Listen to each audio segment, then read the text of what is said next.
नमस्कार दोस्तों, शिक्षा सोपान के ऑनलाइन एजुकेशन प्लेटफॉर्म में आपका एक बार फिर से स्वागत है। आज हम पढ़ेंगे हिंदी व्याकरण के अंदर वर्णों का उच्चारण स्थान।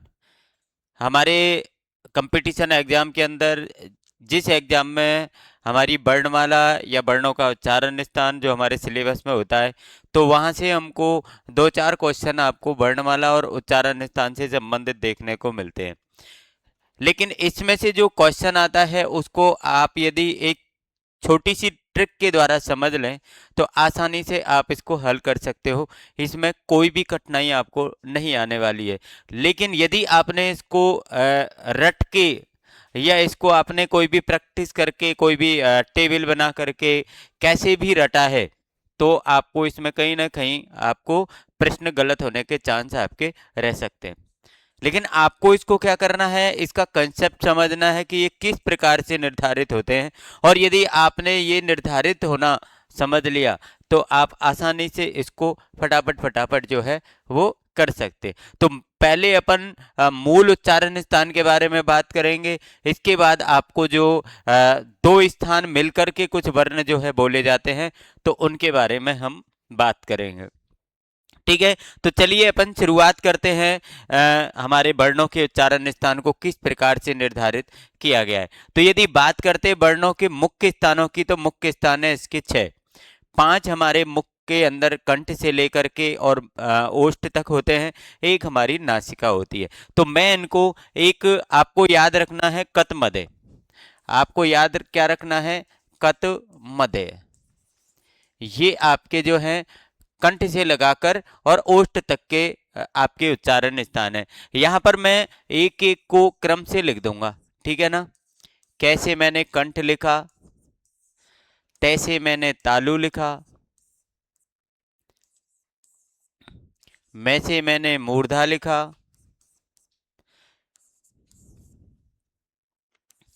दैसे मैंने दंत लिखा, ऐसे मैंने ओष्ठ लिखा, और एक आपका है जो नासिका।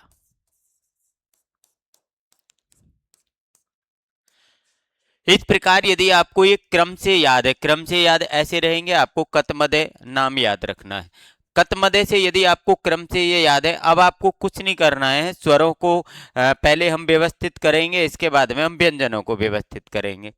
तो इसका मैं आपको एक छोटा सा तरीका बता रहा हूँ। उस कंसेप्ट को आप थोड़ा सा दिमाग के अंदर समझना कि सबसे पहले हमको दो दो वर्ण लेने हैं। सबसे पहले हमको कितने वर्ण लेने हैं?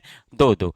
जैसे पहले यदि मैं बात करूं तो ए और आ, स्वरों की बात कर रहे हैं हम, तो सबसे पहले मैंने दो वर्ण लिए, ए आ। इसके बाद मैंने दो वर्ण लिए, ई बड़ी। अभी भी मैंने दो ही वर्ण लिए। इसके बाद में मुझे एक एक वर्ण लेना है। ठीक है ना? और एक एक वर्ण ऋषि और रे, जो आपके हमारे संस्कृत में स्वर माने जाते हैं। अब इसमें आपको काफी कंफ्यूजन रहेगा कि पहले ऋषि आएगा कि पहले रे आएगा। तो अपन को पता है रे और ले में से पहले कौन सा आता है? पहले रे आता है। तो हम पहले यहाँ पर जो है वो ऋषि लिख देंगे और यहाँ पर पीछे रे लिख देंगे। अब इसके बाद में हमारे ए आ ई हो गई, तो इसके बाद में बचे गए हमारे उ। ठीक है ना? और यदि बात करते हैं हम अंग, ये हमारा नासिका की तरफ चला जाता है। यदि बात करते हैं हम अह, तो अह जो है वो हमारा ऊपर वाले के साथ जाएगा। अब आप सोच रहे हैं कि ए आई ओ औ ये आपके कहाँ गए? तो अपन को कुछ नहीं करना है। ए आई ओ औ को हमें याद ही नहीं करना है। याद क्यों नहीं करना है?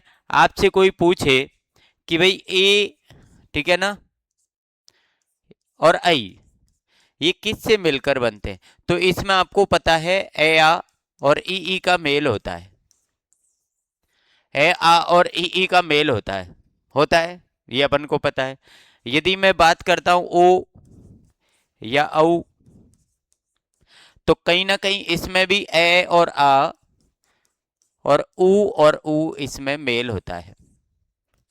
तो यदि आपने ए आ इ ई उ ऊ को समझ लिया है तो आपसे ए आई ओ औ को समझने में कोई दिक्कत आपको नहीं है। अब बताइए ए आ कहाँ से बोला जाता है? कंठ से। ई कहाँ से बोली जाती है? तालू से। तो आपसे कोई यदि इसके बारे में पूछे कि ए आई जो है वो कहाँ से बोला जाएगा, तो ये कंठ तालु से बोला जाएगा। मतलब ये इसका उच्चारण स्थान जो है वो दोनों जगह से होगा। यदि आपसे कोई पूछता है कि ओ या औ कहाँ से बोला जाएगा, तो ए आपका कंठ से बोला जाता है, ऊ आपका किससे बोला जाता है? ओष्ठ से बोला जाता है।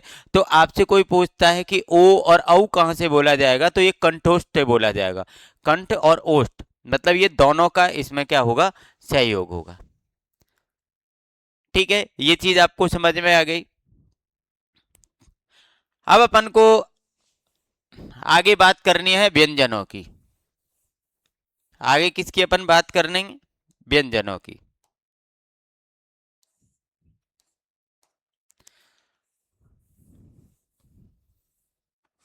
आगे अपन किसकी बात कर रहे हैं भाई?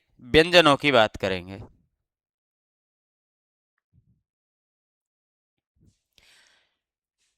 चलिए व्यंजनों के बारे में अपन बात करते हैं।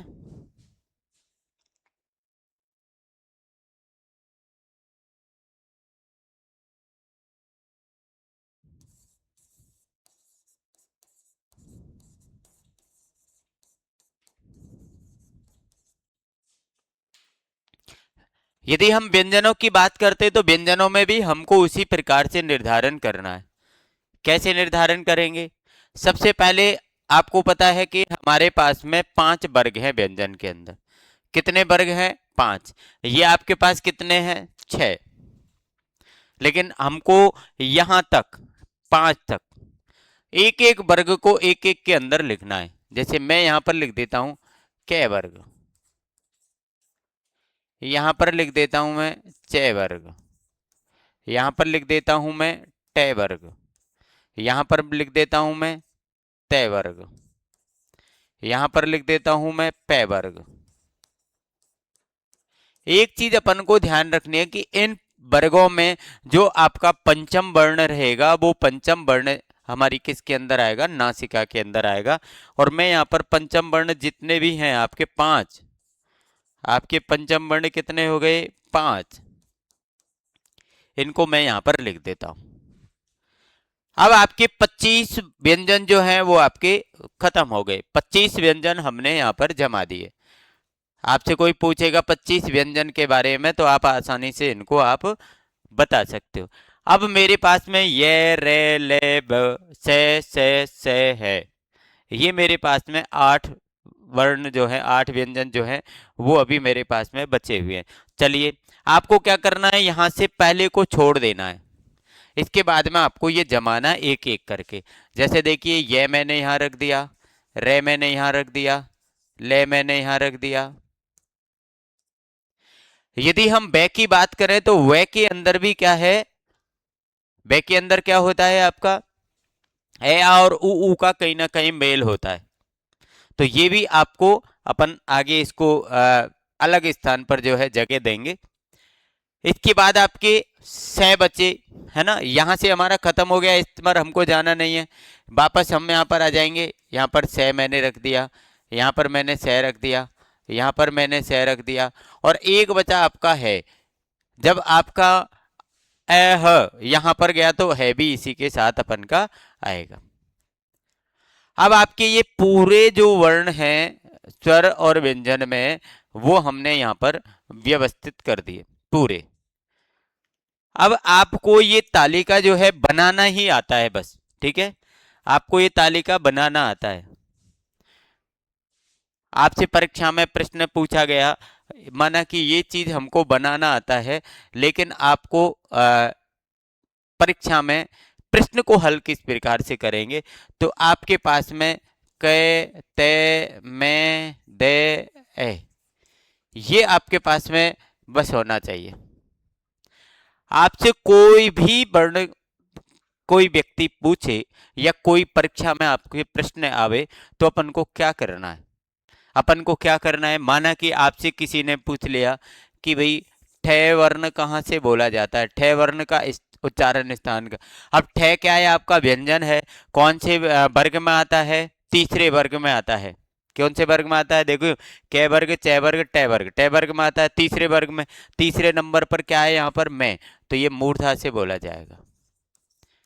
ठीक है ना, आपको इतना करना है बस, आप उंगलियों पर इसको बताइए। आपसे किसी ने पूछा ये कहाँ से बोला जाएगा, ये आपको पता है वर्ण वर्ग जो है उसमें यह नहीं आता है, वर्ग के बाद में शुरुआत है, तो हमको पता है वर्ग के बाद की जो शुरुआत के वर्ण होते हैं उनको हम कंठ को छोड़कर तालु से स्टार्टिंग करते हैं, तो यह स्टार्टिंग में ही आता है, तो तालु से बोला जाएगा। यह किससे बोला जाएगा, आपका तालु से बोला जाएगा। आपसे कोई भी वर्ण पूछे, आपको इस तरीके से दिमाग में बिठा लो, इस तालिका को बिना रटे, रटना नहीं है, जैसे मैंने आपको बताया उसी प्रकार से आप इसको बनाने का प्रयास करना।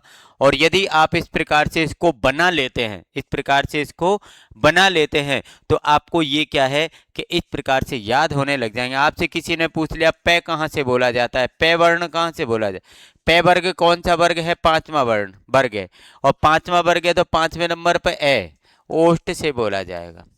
आपको कुछ नहीं करना, आपको कुछ भी नहीं करना। अब अपन इसकी जो तालिका है, तालिका के बारे में अपन बात कर लेते हैं। जैसे यहाँ पर हमने इसको इसको हमने एक तालिका के अंदर यहाँ पर वर्णों का उच्चारण लिखा, जैसे यहाँ पर अपन को उच्चारण स्थान यहाँ पर लिखा गया है। ठीक है, उच्चारण स्थान यहाँ पर आपको लिखा गया है।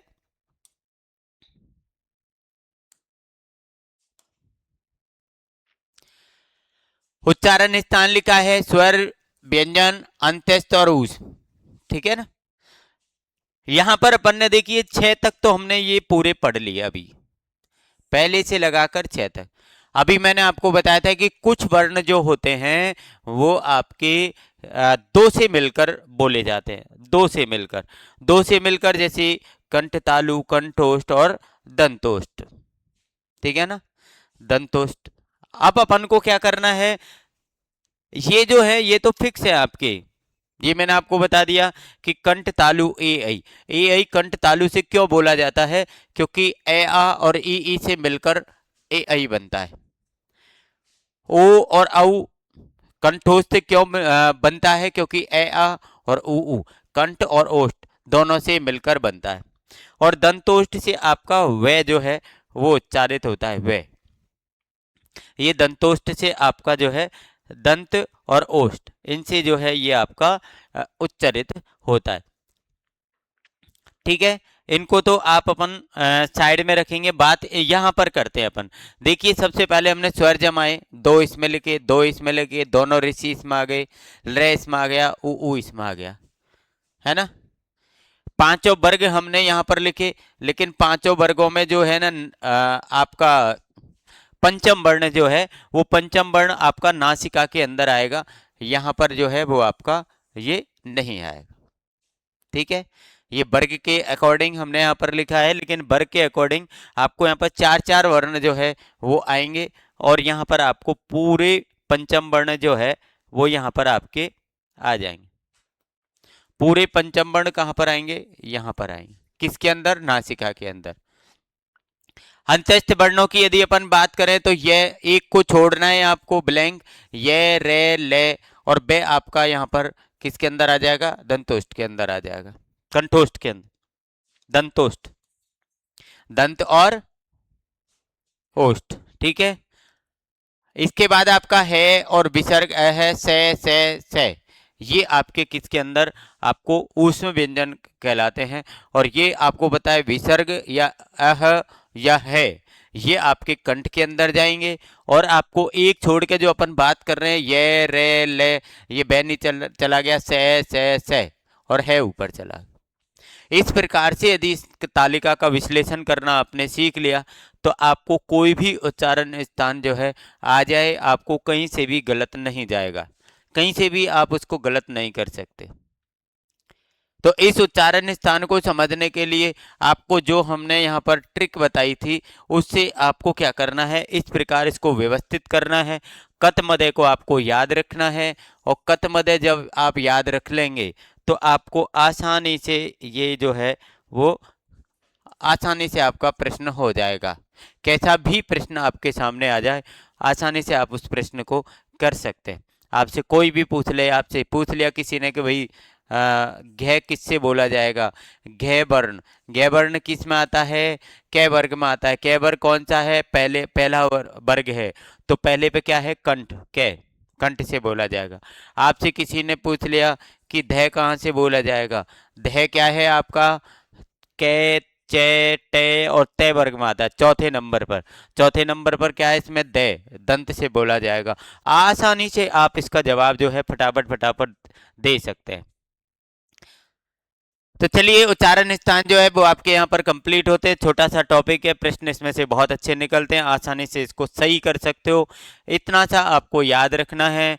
और आगे भी अपन को जो वर्णमाला है उससे संबंधित पूरे स्वर व्यंजन जो है वो आपको अलग अलग वीडियो के अंदर रिकॉर्ड करके आपको भेजे जा रहे हैं, वहाँ से आप वर्णमाला पढ़ सकते हैं। लेकिन उच्चारण स्थान जो है वो हमने थोड़ा सा अलग आपको इसलिए किया है क्योंकि ये छोटा टॉपिक है, अलग से ही आपको ट्रिक के द्वारा समझ में आ सकता है। तो इस वीडियो को आप पूरा देखें, ज़्यादा से ज़्यादा शेयर कर दो, लाइक और कमेंट कर दो। और आपके लिए बहुत बहुत धन्यवाद, थैंक यू आपके सपोर्ट के लिए, and best of luck for your bright future.